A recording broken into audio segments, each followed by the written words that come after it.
पहले 80-90 साल के लोग हो जाते थे, वो वॉक भी करते थे, खेतों में काम करते थे, अपने घर के काम करती थी औरतें, सहन धो रही होती थी, बुढ़ापे में भी काम करी होती थी। चूल्हे के लिए देखें, जो पुराने आप देखें जितने भी लोग हैं, जो गांव के भी लोग हैं, उनके चूल्हे जो हैं वो ईंटियाँ सारी नीचे लगी हुई होती हैं, वो कोयले पे आग में खाने पका रहे होते हैं, तो उखड़ू बैठती हैं, बार बार उखड़ू उठती हैं, ठीक है। और मैं आपको बताऊं, जो वॉशरूम्स होते हैं उनके, वो वॉशरूम भी ये बैठने वाले, सिटिंग वाले नहीं होते हैं गाँव में, रूरल एरियाज़ में। वहाँ पर जो बुज़ुर्ग होते हैं वो नॉर्मली इसी वॉशरूम को यूज़ करते हैं जिसमें उखड़ू बैठा जाता है, उखड़ू के साथ खड़ा हो जाता है, तो उन लोगों को इश्यूज़ नहीं होते। तो सिर्फ ये शहरों में रहने वाले लोगों को इतने प्रॉब्लम्स और इतने इशू क्यों होते हैं, आज इस पर बात करेंगे। हमारे पास मौजूद है डॉक्टर अब्दुल बासित, किसी तारुफ के मोहताज नहीं है और ऑर्थोपैथिक सर्जन हैं, तो इसीलिए इनको मधु किया था कि आपको बता सकें। अस्सलाम वालेकुम। जी वालेकुम सलाम, thank you so much for inviting. Thank you for coming. मुझे बताइएगा कि जो हड्डियाँ हैं हमारी, ये किन वजहों से कमज़ोर हो जाती हैं, इसके रीज़न्स क्या क्या होते हैं? देखिए, कोई भी जो बोन है, जिस तरह आपने बात की ना, बड़ी अच्छी आपने एक बात की है। हमारे एक टीचर थे, वो ये कहते होते थे कि अक्सर कहा जाता है कि गिरने से बुज़ुर्ग की हड्डी टूट गई है। वो गिरने से बुज़ुर्ग की हड्डी नहीं टूटती, हड्डी टूटने से बुज़ुर्ग गिरता है। ये बेसिक फिनोमेना होता है आम तौर पे। बोन जो है उसके डिफरेंट पार्ट्स हैं। वो एक ऐसा टिश्यू है जो उम्र के साथ साथ जो भी उसमें प्रॉब्लम्स आते हैं वो रीग्रो करता है। 30 साल की एज तक ये होता है कि जो भी हड्डी में प्रॉब्लम आता है, जो भी कमी आती है, जो उसमें डिग्रेडेशन आती है, वो दोबारा से रीग्रो कर जाती है। आफ्टर 35 जो उसका रीग्रो करने का की जो सलाहियत है वो कम होती जाती है। उससे फिर बोन वीकनेस स्टार्ट हो जाती है, उसमें फिर हड्डियाँ कमज़ोर होना शुरू हो जाती हैं आम तौर पे लोगों की। इसकी बहुत सारी रीज़न्स होती हैं।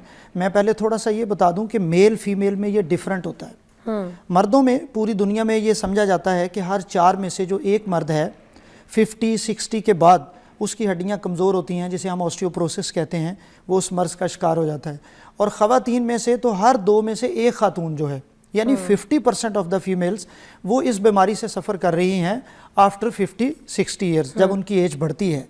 अब इसकी रीज़न्स बहुत सारी होती हैं, जिस तरह आपने पूछा कि इसकी वजूहात क्या होती हैं। जो रीज़न्स हैं उसमें ख़वातीन में जो रीज़न्स आती हैं, एक बहुत बड़ा फैक्टर आता है उनमें, जब माहवारी बंद होती है, पोस्ट मेनोपॉज़ल जिसे हम कहते हैं, तो उनका एस्ट्रोजन लेवल कम हो जाता है। किस एज से? ये 50 के बाद जब उनकी हार्मोन लेवल कम होता है, एस्ट्रोजन का लेवल, तो फिर उनकी बोन डेंसिटी कम होने शुरू हो जाती है। उससे फिर उनकी हड्डियाँ कमज़ोर होना शुरू हो जाती है, नंबर 1। नंबर 2, ख़वातीन में मोटापा मर्दों की निस्बत ज़्यादा होता है। नंबर 3, ख़वातीन की जो बोन्स हैं वो मर्दों की निस्बत पतली होती हैं, थिन होती हैं।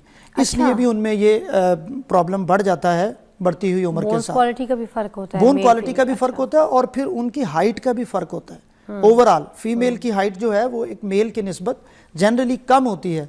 उस वजह से भी उनका पूरा स्केलेटल जो होता है ना, जिसे हम ढांचा कहते हैं, वो कमज़ोर भी होता है, थिन भी होता है और छोटा भी होता है। इस वजह से उनमें ये मर्ज़ बढ़ने के चांसेस बढ़ जाते हैं। इसकी इब्तिदाई अलामत क्या क्या होती हैं? कैसे पता चलेगा इंसान को कि हमारी हड्डियाँ जो देखिए, इसकी कोई ख़ास अलामत इस तरह से हम नहीं कह सकते, लेकिन कुछ अलामत होती हैं जिससे आपको पता चलता है। मसलन आपकी बॉडी में दर्द हो रहा है और आपकी उसकी कोई बहुत वाज़ेह रीज़न नहीं है। जैसे बड़ी कॉमन जो एक कंप्लेन होती है वो होती है lower back pain. Old age में, जैसे 50-60 से ज़्यादा जो बुज़ुर्ग हैं हमारे, उनकी कमर में दर्द है, और हम बहुत दफ़ा देखते हैं कि जब हम एक्सरे करवाते हैं तो वो जो मोरे हैं उनका स्ट्रक्चर ख़राब हो चुका होता है, या फिर वो मोरे, उसे हम कहते हैं कि फ्रैक्चर हो चुका होता है, उसका कंप्रेशन फ्रैक्चर हो चुका होता है, वो दब के ख़राब हो चुके होते हैं। उस वजह से उन्हें दर्द आ रही होती है, ऑस्टियोपोरोसिस की वजह से। एक तो ये अलामत होती है। दूसरी बड़ी अलामत ये होती है कि अगर आप मामूली सी किसी चोट के नतीजे में आपकी हड्डी टूट गई है, जैसे अक्सर जो हमारे पास पेशेंट्स आते हैं ऑर्थोपेडिक्स में, वो ये आते हैं कि बड़ी कॉमन एक प्रेजेंटेशन होती है, 60 साल 65 साल एज है, बुज़ुर्ग हैं, नमाज़ पढ़ने के लिए उठे हैं, वाशरूम गए हैं, वज़ू कर रहे हैं, गिरे हैं, कूल्हे की हड्डी टूट गई है। ये बहुत कॉमन है। और कूल्हे की हड्डी टूटने की सबसे ज़्यादा वजह यह भी बनती है क्योंकि ये वो एरिया होता है जिसमें ऑस्टियोपोरोसिस का असर सबसे ज़्यादा आ रहा होता है बॉडी में, वर्टिब्री में, मोरों में और कूल्हे की हड्डी में, और इन जगहों में ज़्यादा आता है। फिर ये वाली अलामत आती हैं, या बाज़ औक़ात ये होता है कि आपकी फैमिली हिस्ट्री होती है, उसमें भी ये चीज़ आ रही होती है, तो इससे हम इसको चेक कर सकते हैं। लेकिन जनरलाइज्ड आप ये चेक कर सकते हैं कि 50 के बाद आपको ये प्रॉब्लम होना ही होना है, इसलिए आप अपने डॉक्टर से, अपने हेल्थ केयर प्रोवाइडर से अपना चेकअप करवाएं। टेस्ट भी होते हैं इसके, बोन डेंसिटी का टेस्ट होता है, दीगर टेस्ट जो करवाते हैं उससे पता चलता है कि जी ऑस्टियोपोरोसिस है या नहीं है। भला डॉक्टर से रिकमेंड करवाएं या किसी लेबॉर्ट्री में चले जाएं, विटामिन डी का टेस्ट हो जाता है। एक पेशेंट मेरे पास आए जो विटामिन डी हर हफ्ते ले रहे थे, जब उनका टेस्ट करवाया तो उनका विटामिन डी 110 था। नॉर्मली जो है वो 30 से 100 तक होता है। तो ठीक है, इसकी वैल्यू तो फ्लश अब आउट वो ले रहे हैं ना, रूटीन में ले रहे हैं, उनको पता नहीं है, तो फिर इसलिए ये ज्यादा भी हो जाता है। तो ऐसे पेशेंट को फ्लश आउट करवाना पड़ता है? नहीं, बस उनका रोक दें आप थोड़ी देर के लिए, तो फिर थोड़े अरसे बाद वो मैनेज हो जाता है। ठीक हो जाता है। बहुत ज्यादा हो तो फिर तो टॉक्सिसिटी होती है ना। तो उस तरफ जाने से पहले ही कहने का मतलब ये है कि आपने अननेसेसरी ये नहीं लेनी। अच्छा, डी अगर बढ़ जाए तो भी खतरनाक होता है क्या? उससे भी बोन पेन और ये मसाइल स्टार्ट हो जाते हैं, उसकी टॉक्सिसिटी हो जाती है ना। और इसलिए हम बहुत हमेशा ये कहते हैं कि इसका टेस्ट कभी ना कभी साल में 1 दफा, 2 साल में 1 दफा, या जब आप ये सोच रहे हैं कि आपने ये विटामिन लेने हैं तब। लेकिन विटामिन से ज्यादा जरूरी ये है कि जब आप अपनी डाइट से ये चीजें ले सकते हैं। जैसे आजकल तो मौसम है डाइट का, फिश बहुत अच्छा सोर्स है विटामिन डी और कैल्शियम का। जूस, जो फ्रेश जूस हैं घर में, बहुत अच्छा सोर्स है। अंडा बहुत अच्छा सोर्स है।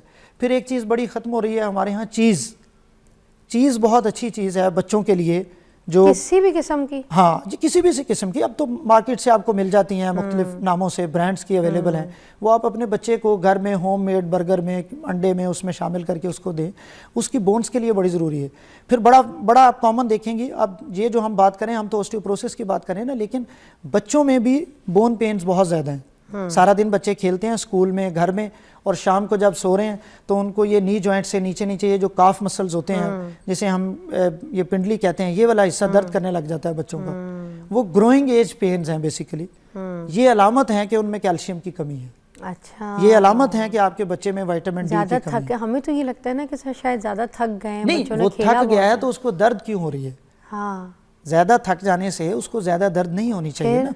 फिर उसको आप कैल्शियम दें, विटामिन डी दें, उसकी जो डाइट है उसमें अंडा शामिल करें, दूध शामिल करें, फल शामिल करें। ये चीज़ें बेसिकली जब उसकी डाइट में शामिल होंगी ना, इक्वल पोर्शन जो है, तो ही उसकी बोन्स और मसल्स और ये चीज़ें प्लस। क्योंकि ना मेरी बेटी को भी कल रात को मैं दबा रही थी जहाँ पे आप इशारा कर रहे हैं, इसलिए मैं और फरा भी देख रहे थे ना, तो वो यही दर्द हो रहा था उसको। और ये बड़ा कॉमन है ना, खेलती बहुत है बच्चों के 7 साल 8 साल 10 साल जो एज है, 12-13 साल से पहले एज है, चूँकि बच्चों की फिजिकल एक्टिविटी बहुत ज़्यादा होती है। उस फिजिकल एक्टिविटी के बाद जब अगर वो कॉम्प्रोमाइज्ड हैं तो उनको बोन पेन स्टार्ट हो जाती है। ठीक है, तो ये माओ के लिए फिर बड़ा इंपॉर्टेंट मैसेज है कि देखें। ये तो एक छोटा लेवल है ना। बड़ा क्या होता है कि बच्चों में यहाँ से हड्डियाँ बढ़ जाती हैं। छोटे बच्चे हैं, जैसे 1 साल 2 साल का बच्चा है, अगर उसमें कैल्शियम की कमी है तो आप देखेंगे कि उसमें ये यहाँ से हड्डी बढ़ी हुई होती है, माथा चौड़ा होता है बच्चों के मोस्टली, चेस्ट की हड्डी उसकी बढ़ना शुरू हो जाती है। गांव देहातों में तो हमारे पास ये बहुत सारे पेशेंट्स आते हैं। अच्छा। खवातीन जो इन चीज़ों का ख्याल नहीं रखती, माएँ या माँ बाप कहना चाहिए बल्कि, तो जो इन चीज़ों का ख्याल नहीं रखते, उनमें फिर बच्चों में ये वाली तब्दीलियाँ आना शुरू हो जाती हैं।